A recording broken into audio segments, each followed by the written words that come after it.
নমস্কার বন্ধুরা, আমার ইউটিউব চ্যানেলে তোমাদের স্বাগত। আজ আমি তোমাদেরকে বাটা মাছের ঝোল রেসিপিটি শেয়ার করব। এখানে আমি 8 পিস বাটা মাছ নিয়ে নিয়েছি, একটা টমেটম, এখানে একটা গোটা আলু নিয়েছি, এভাবে লম্বা লম্বা করে কেটে নিয়েছি। এখানে বড় চামচের 1 চামচ গোটা সর্ষে, আর এখানে গোটা জিরে নিয়েছি 1 চামচ। এখানে আমি 6টা শুকনো লঙ্কা নিয়েছি, তোমরা চাইলে এখানে কাঁচা লঙ্কাও নিতে পারো। আর এখানে একটু 2 টুকরো আদা নিয়েছি। সবার প্রথমে আমি মাছেতে নুন আর হলুদটা মাখিয়ে নিচ্ছি।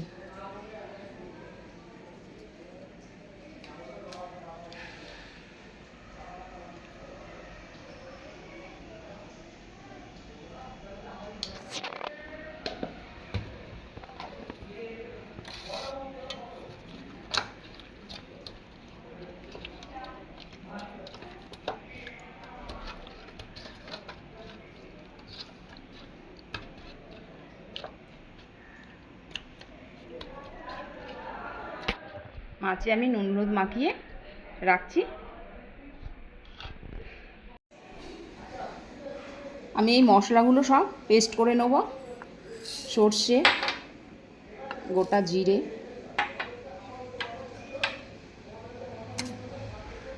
শুকনো লঙ্কা সব একটা মসৃণ পেস্ট তৈরি করে নেব। সবার প্রথমে আমি কড়াটা ভালো করে গরম করে নিলাম। ভালো করে গরম করে না নিলে মাছগুলো যখন ভাজবো লেগে যাবে। কড়াটা গরম হয়ে গেছে, এবার আমি এর মধ্যে সরষের তেল দিয়ে দিচ্ছি।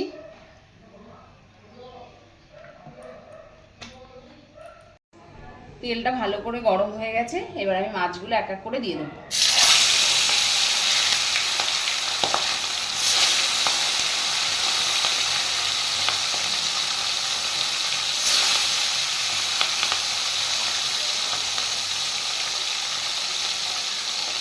আমি 3টে করে মাছ ভেজে নিচ্ছি।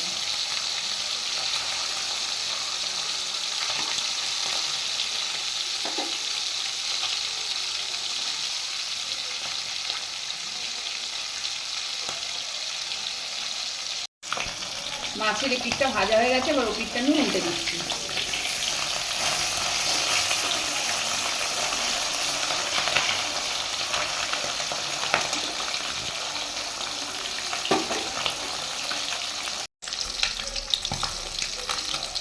মাছটা ভাজা হয়ে গেছে, এবার আমি তুলে নিচ্ছি।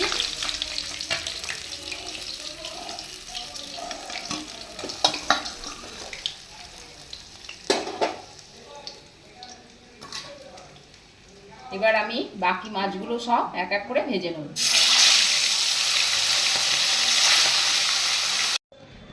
আমি ওই মাছ ভাজার তেলের মধ্যে আমি আর একটু তেল দিচ্ছি।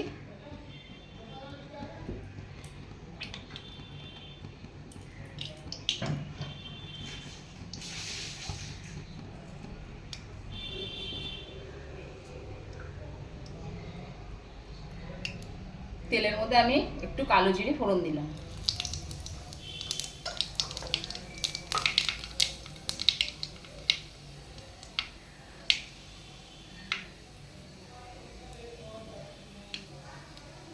আর এখানে এই কেটে রাখা আলুগুলো সব দিয়ে দিচ্ছি।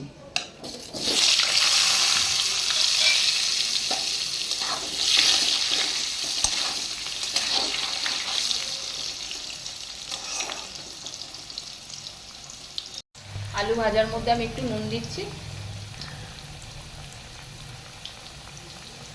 আর একটু হলুদ গুঁড়ো।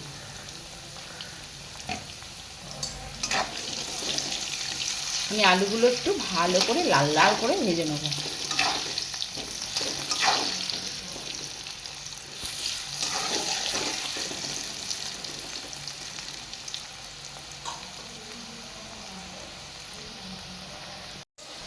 আলুগুলো লাল লাল করে আমি ভেজে নিয়েছি।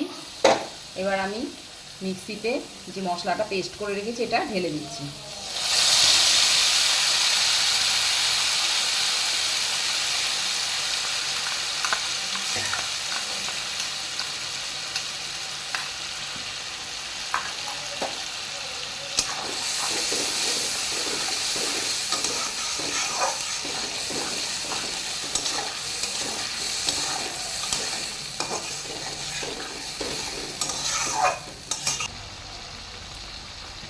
মশলার কাপ ধোয়া জলটা আমি এর মধ্যে দিয়ে দিচ্ছি।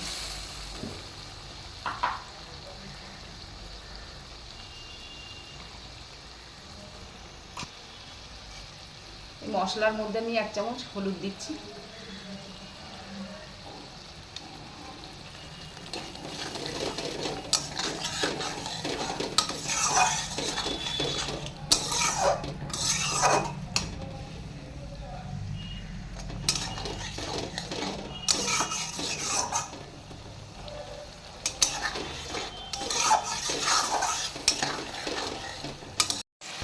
এর মধ্যে আমি 1 চামচ কাশ্মীরি লঙ্কার গুঁড়ো দিয়ে দিচ্ছি একটু রং হওয়ার জন্য।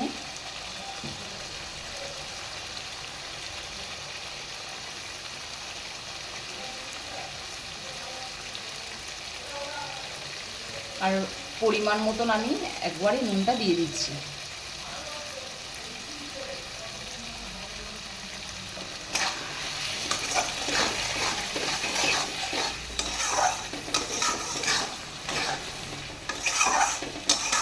মশলাটা একটু ভালো করে কষে আসলে তারপরে আমি এর মধ্যে টমেটোর পেস্টটা দিয়ে দেবো।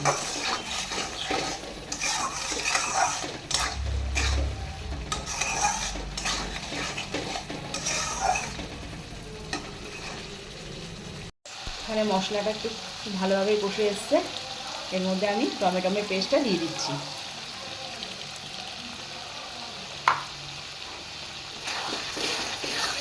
টমেটোর পেস্টটা দিয়ে আমি ভালো করে নাড়বো যতক্ষণ না টমেটোর একটু কাঁচা গন্ধটা চলে যায়।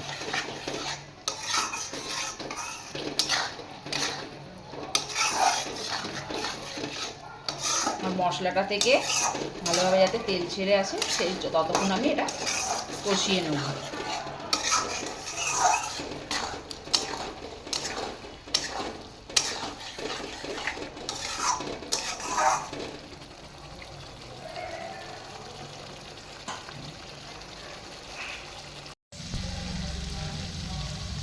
মশলাটা কষে গেছে,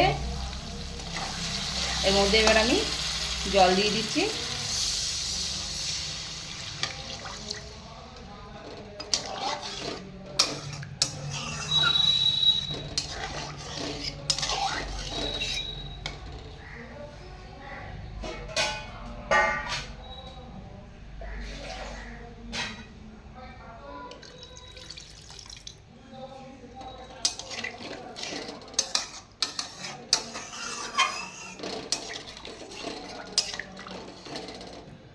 এবার ঝোলটা আমি ভালো করে ফুটিয়ে নেব। ঝোলটা ভালোভাবে ফুটে গেছে, কাঁচা জলের পাঞ্চে ভাবটাও নেই। এবার আমি এর মধ্যে ভাজা মাছগুলো দিয়ে দিচ্ছি।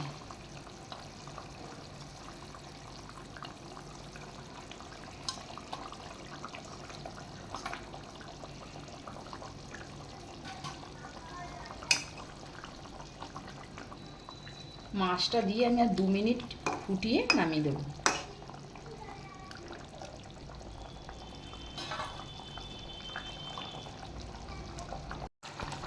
দু মিনিট হয়ে গেছে, মাছটা দিয়ে ফুটছে। এবার আমি এখানে ধনেপাতা কিছুটা দিয়ে দিলাম।